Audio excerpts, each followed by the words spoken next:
All right there, everyone. This is turning out to be an absolutely amazing week for President Trump. Not only did he win huge in Iowa the other day, he has the big State of the Union speech tonight, and then tomorrow at 4 p.m. Eastern, he'll be acquitted in the Senate. So we're going to look at what to expect in Trump's State of the Union speech tonight and why it all signals a fantastically successful first term that should launch President Trump rather easily into a second. I think you're going to love it. But before we get into it, let's give a huge shout out to the sponsor of this video. That is our good friends over at Virtual Shield. If you're not using a VPN or virtual private network on your desktop, tablet, or mobile device while browsing the internet, well, then you really are exposing yourself to a lot of potential danger. But thanks to our good friends over at Virtual Shield, protecting ourselves from the hackers and identity theft has simply never been easier. And, you know, in order to honor the passing of one of the NBA's all-time greatest athletes, this month, Virtual Shield is offering 24% off all VPN plans and all premium add-ons, including Protection Plus, residential access, and VIP performance plans for as low as the price of a cup of coffee. So sign up for a free 30-day trial by clicking on the link below and finding out what all the hype is about. I mean, you have nothing to lose. Click on that link today. All right, so first, let's just put all of this in context here. Right now, things really couldn't be better for President Trump. The latest Gallup poll has President Trump at his highest approval rating of 49%. Rasmussen has Trump at 48% approval. He's just come off a massive win in the Iowa caucus. Trump won 97% of the vote in the Iowa caucus against two other challengers. He actually got more votes than Obama got in 2012, as I understand it. So he's had a fantastic 24 hours, far better than any Democrat on the planet, for sure. I mean, you have the Iowa candidates looking utterly and completely clownish in the midst of this caucus disaster.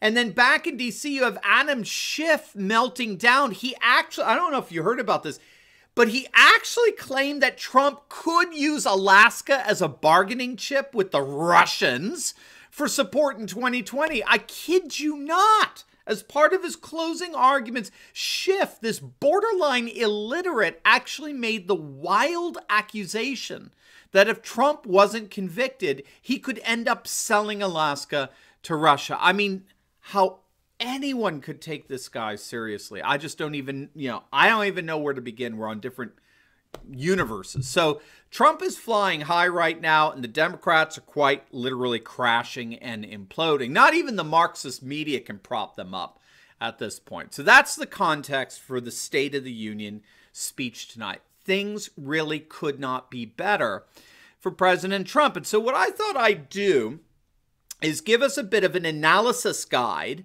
on what to expect during tonight's State of the Union speech for President Trump. Now, based on what we've been reading, we can expect to hear three grand themes that have been redefining politics all over the world. Now, if you're a regular to this channel, and if not, make sure to smack that bell and subscribe button. But if you are a regular, you'll know what these three themes are. And they really do provide a framework for the worldwide political revolution that's quite literally going on all over the world.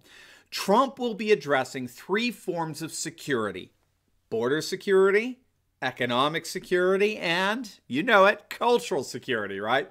I think it's safe to say that if you wanted a framework for interpreting and analyzing what Trump will be speaking on this evening, that's your matrix, okay? That is, he'll be addressing border security, economic security, and cultural security. And that's why we're seeing nationalism, populism, and traditionalism as the three major trends defining politics in the 21st century.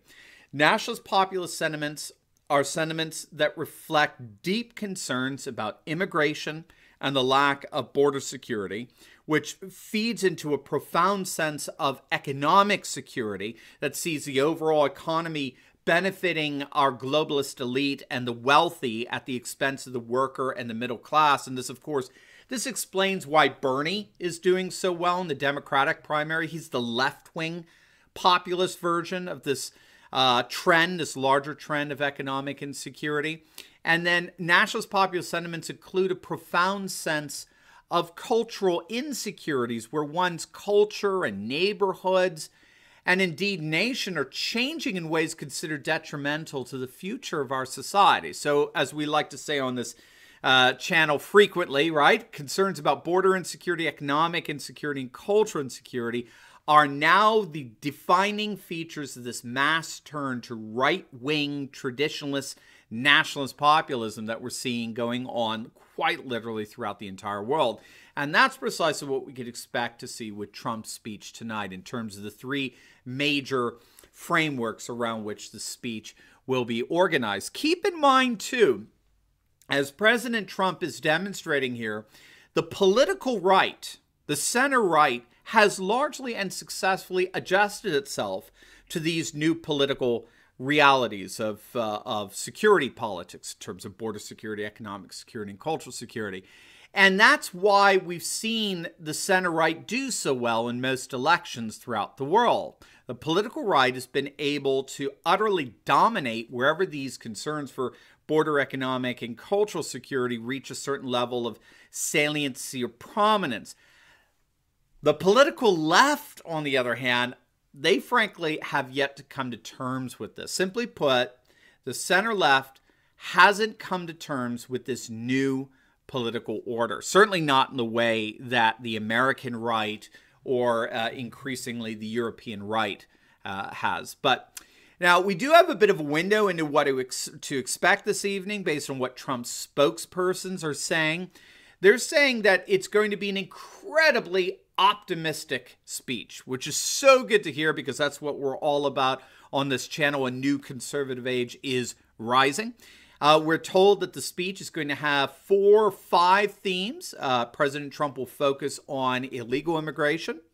He'll focus on national security. He'll focus on domestic policies. He'll focus on helping families.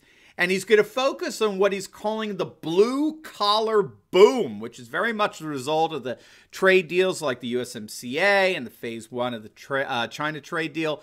Remember, manufacturing unemployment is the lowest it's been in the United States since such statistics were recorded. It's under 3%, if I recall correctly. So there's no question that Trump has earned his vote from the so-called Rust Belts, right, that are Rust Belts no more, but manufacturing hubs.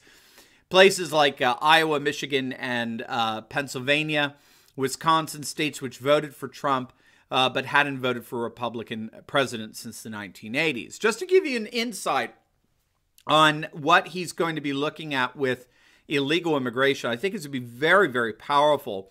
He's going to honor some really incredible guests. Not all of them have been announced as of yet, but among the ones that have, Jody Jones and Roman Rodriguez will be there in the gallery as Trump's guests.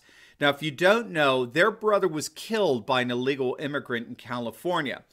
And as I understand it, this illegal immigrant had been in jail there on several occasions, but because of California's left-wing laws towards immigrants, he was released and in turn robbed a convenience store and ended up killing Rocky Rodriguez, which is an absolute tragedy since, of course, it did not have to happen. If California's left-wing politicians didn't exist, or if they just only enforced the laws in the books, Rocky would still be alive today. So his surviving family promises to be a very powerful optics, indeed, tonight for border security.